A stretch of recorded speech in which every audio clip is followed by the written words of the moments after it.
Well, I personally think that the president is doing a good job with the war on terror. I personally think so. I think that these three presidents, John Kennedy, Ronald Reagan, and George Bush, are the three most significant presidents of our time. I think that George Bush knows exactly what he's doing when he makes so-called stupid errors.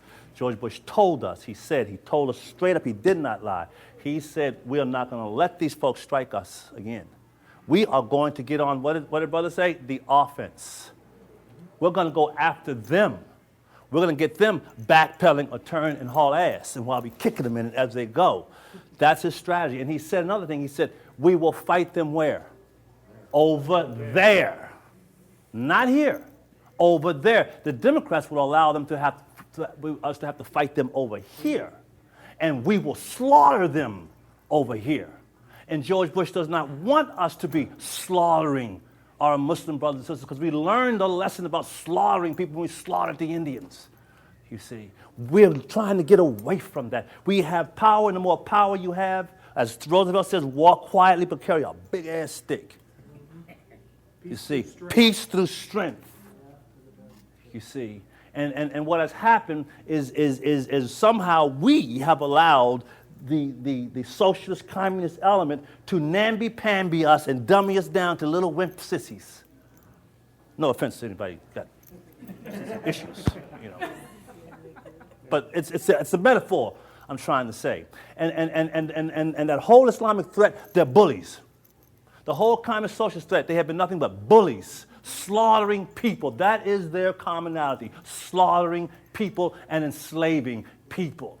That's why the Democrats gravitated to the communist socialists in the first place. The Republicans did not. Why? Because the Democrats held black folks in America slaves.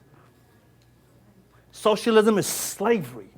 They couldn't get into Republicans because Republicans are liberators of the slaves. Just like this president, mad as you want to be about him, he's liberated more women and children and poor and oppressed people than anybody in the history of the world next to Jesus Christ. You think about it. Think about it. Think deeply about that. Yes, the man is human. Yes, he makes mistakes. But he's got enough smart-ass people around him that where they contrive mistakes, too. To bait your ass in.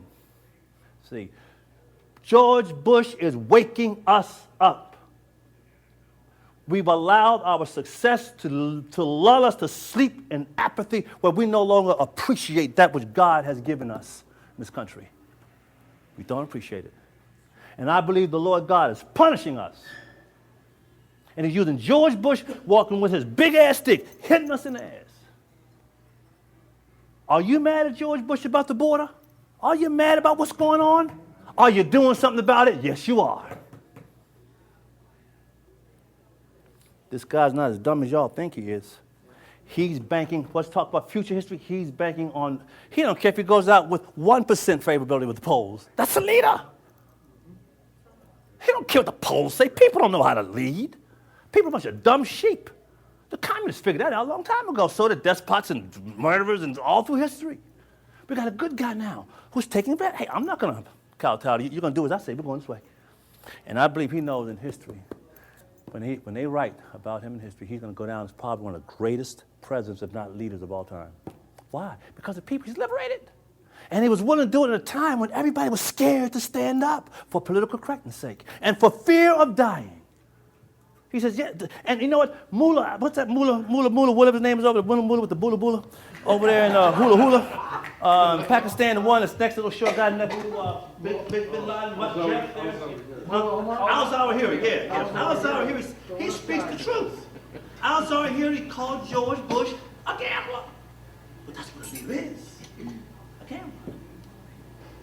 You're going to take a risk as a leader to be successful and receive the accolade of your success, of your leadership, or you're going to fail and you're willing to receive the condemnation of your failure.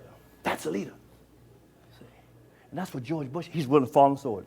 Now, I didn't mean to go off on George Bush, but I think that that'd be a good thing to, excuse my language, piss them